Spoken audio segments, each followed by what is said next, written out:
Network Center. This is IchiTV News.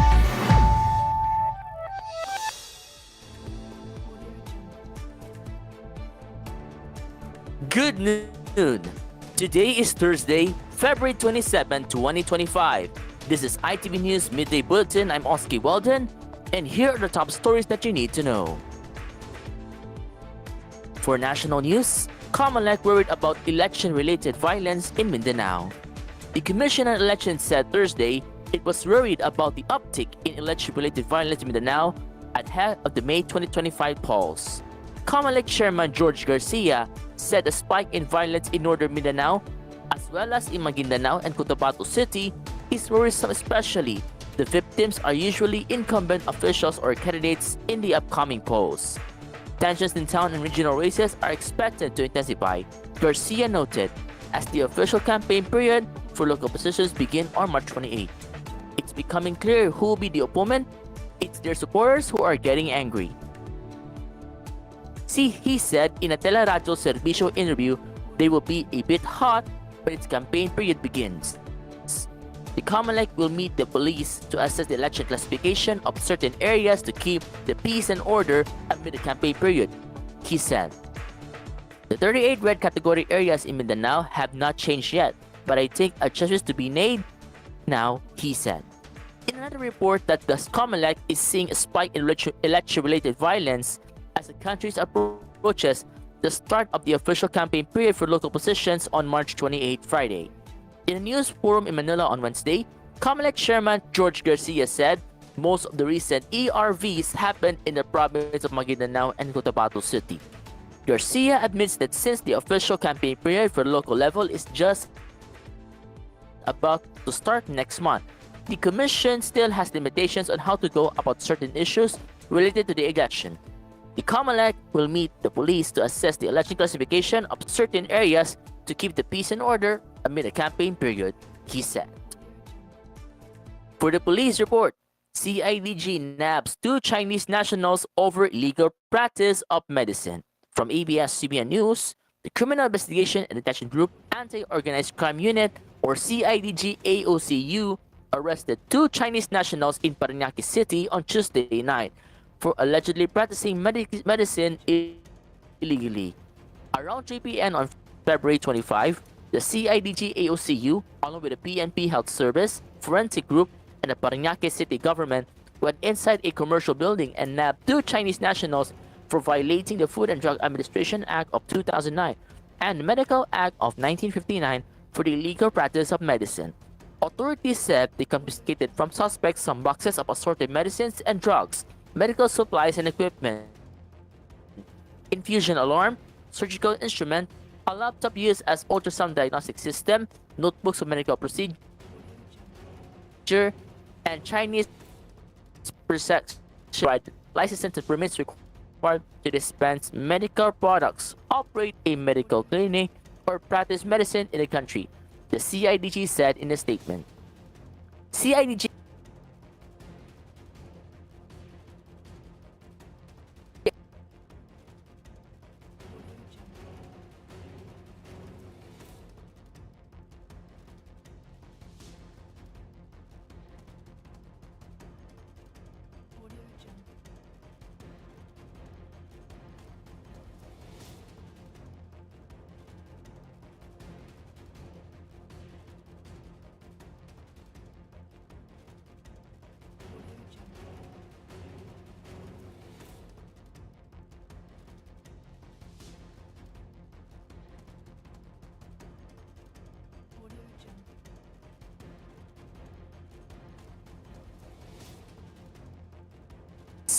Pope Francis battling pneumonia shows new improvement, Vatican says. From Agenzia France Press. In Rome, Italy, Pope Francis' condition showed a further slight improvement, the Vatican said Wednesday, while continuing to maintain the prognosis for the 88-year-old fighting pneumonia in both lungs was preserved. The clinical conditions of the Holy Father in the last 24 hours had shown a further slight improvement, said the Vatican in its nightly bulletin on the health of the pontiff, who has been in hospital since February 14.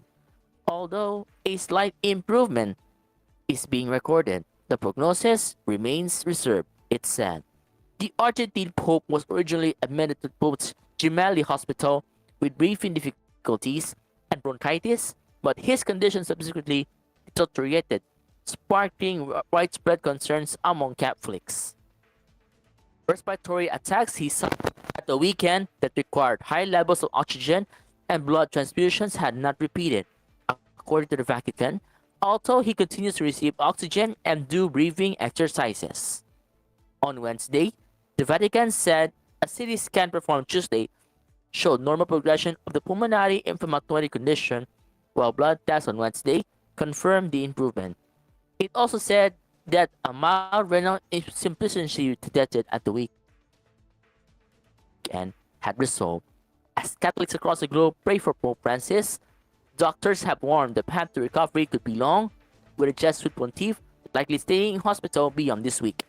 Despite his critical condition, the leader of the world's nearly 1.4 billion Catholics has kept up with church matters from his hospital suit, according to the Vatican. Now, on its 30th day in hospital, the Pope Wednesday was sitting in a chair and continuing with the treatment as normal, the Vatican source said. The Vatican said he received the Eucharist in the morning and spent his afternoon working. The current hospitalization is Francis's fourth and longest. The Pope, who had part of one of his lungs removed as a young man, has suffered increasing health problems in recent years. He is prone to bronchitis and suffers from hip and knee pain, which has made him reliant on a wheelchair. Pilgrims and people have been flocking to the Vatican and the Gemelli to pray for Francis, with a fresh round of prayers held in St. Peter's Square later Wednesday evening. In sports news, coach Tim Cone to stick with current Gilas program pull even after losses.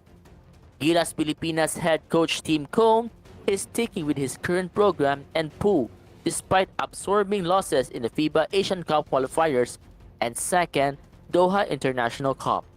Cone emphasizes the need to stay with the current stack, although they are suffering from the absence of a star career. Kai Soto, who sustained a torn anterior cruciate ligament in Koshigaya Alpha's game in the Japan's B League earlier this year.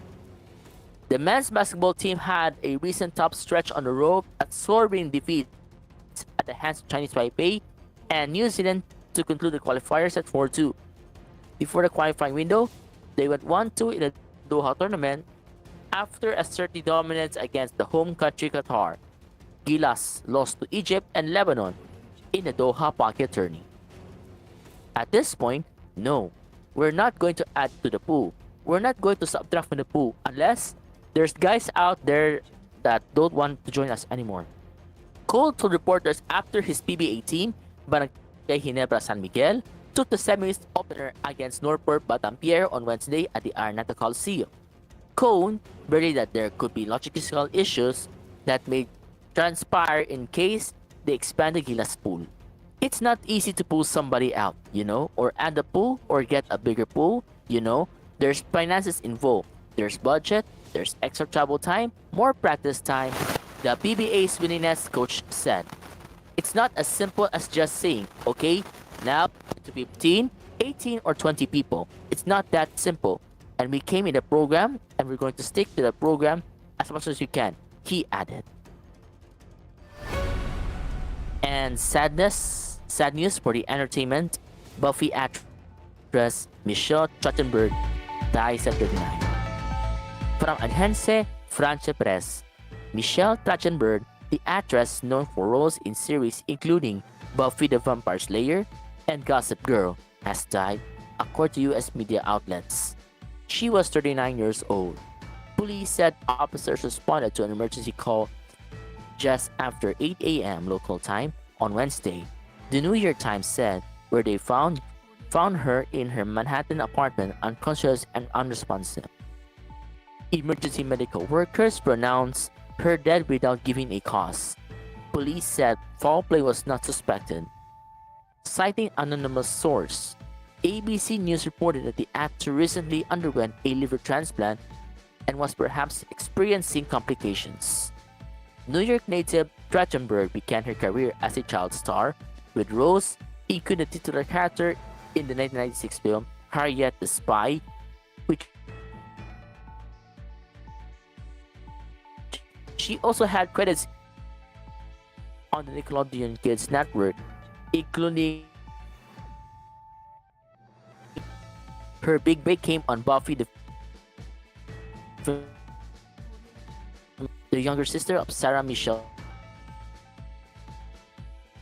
Gellar's leading character. She acted on the show from 2000 to 2003. Trachtenberg later starred as a socialite villain Georgina Spark on the hit show Gossip Girl from 2008 to 2012, with co-stars including Blake Lively, Ben Badley, and Leighton Meester. Her other film roles including Eurotrip, 17 Again, and The Scribbler. Trachtenberg made a number of cameos on television shows, including Weeds and Mercy, appearing in a Gossip Girl reboot in 2022. What's listed as her final acting credit. From the management and staff of IchiTV, condolences to the Hollywood actress Michelle Trachtenberg. May she rest in peace. And that's the latest news update from IchiTV News Midday Bulletin.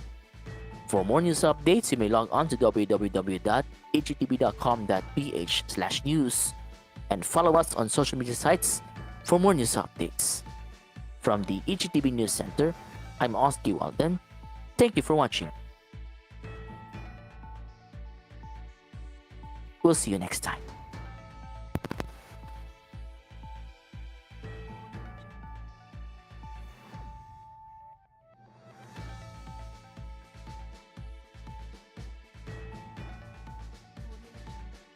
Live from the IchiTV Network Center. This is IchiTV News.